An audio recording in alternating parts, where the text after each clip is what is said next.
It's a totally different world. I mean, the fact that with a few clicks, you can get that information printed in an organized fashion. You don't have to do anything. FITEL allows you to pull everything that we were doing manually with the care gaps and the pre-visit planning. It's automated right now. So the most anybody has to do is print the report.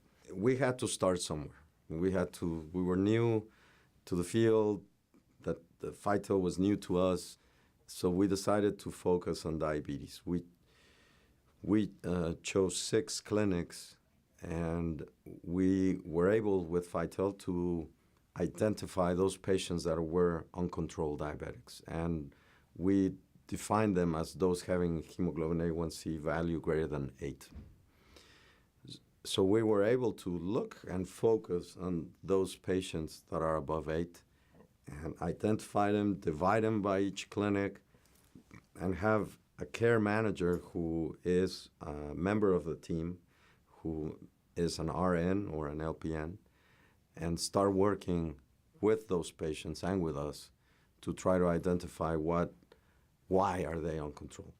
Are they still our patients? Are they seeing somebody else? Are they still in the area?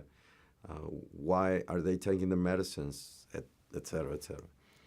So within 120 days, we were able to see that we had a 48% of those uncontrolled patients had a drop in their A1C by 1.6 points. So I was stunned. I'm going to talk for everybody else, but I was very impressed about the capability. Going back to the tip of the iceberg, this is just diabetes, and this is a subset of diabetic patients. If we start talking about the patient as a whole, you don't get patients that only have one condition. They have everything. Diabetic patients, they have everything, and so they have other chronic conditions. And if we start looking at those conditions as well, the sky's the limit as to what we can do. So, it's exciting to talk about our the results we've had with our diabetic population, but I feel that, we did that and we're happy. Let's look at bigger fish. I think that for a regular primary care clinic, there's no way we can achieve the results we've had so far without FITEL.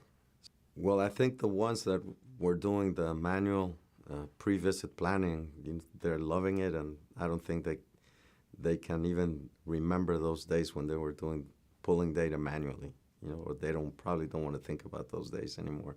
I think if we're going to be successful in the future in improving our healthcare system and improving the level of care and the quality of care and the level of health within the population, we won't be able to do that without including the patient in the team.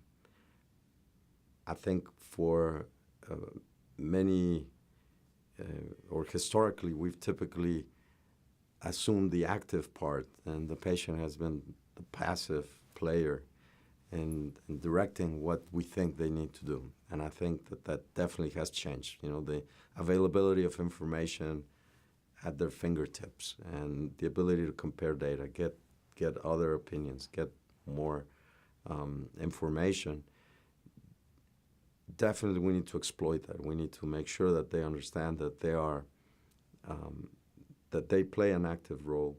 And there's still a segment of population that we are having a very hard time getting them engaged, getting them to understand what the consequences of their current actions are going to have. And these are our smokers that, will say, I'm never going to quit. I don't want to quit. I'm going to die of something, but I'm never going to quit.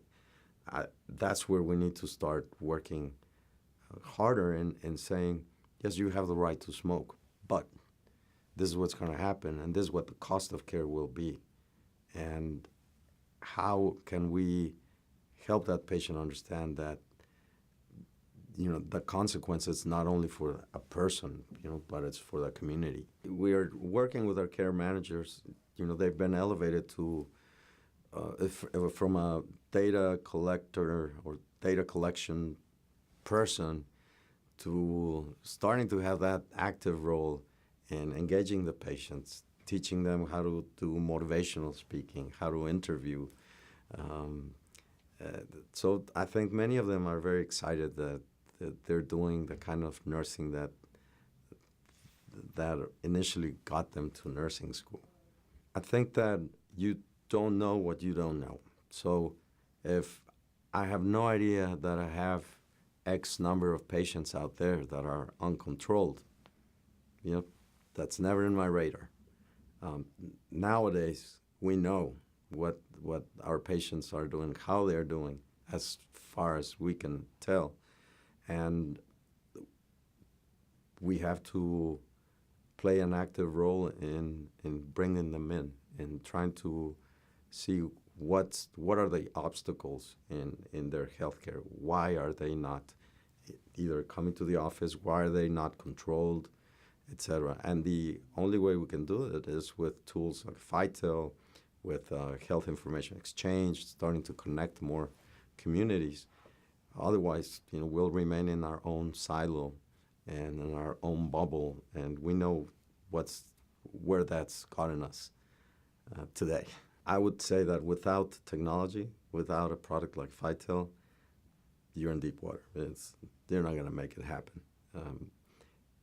The ability of having a product like FITEL that gives us our whole detail on our whole panel of patients, not only my patients, not only my clinic patients, my group's patients, that we're able to sort them out by whatever flavor you want. What are the payers?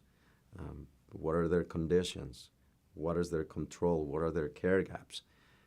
And if we are going to make a statement to a payer, we have to provide them data. And if I want to negotiate pay for performance, if I want to even include that in the language of our new contracts, we have to be able to show that this is what we're doing. And the paper speaks for itself. So unless they engage and get in the journey of population management with a product like FITEL, that's not going to get there.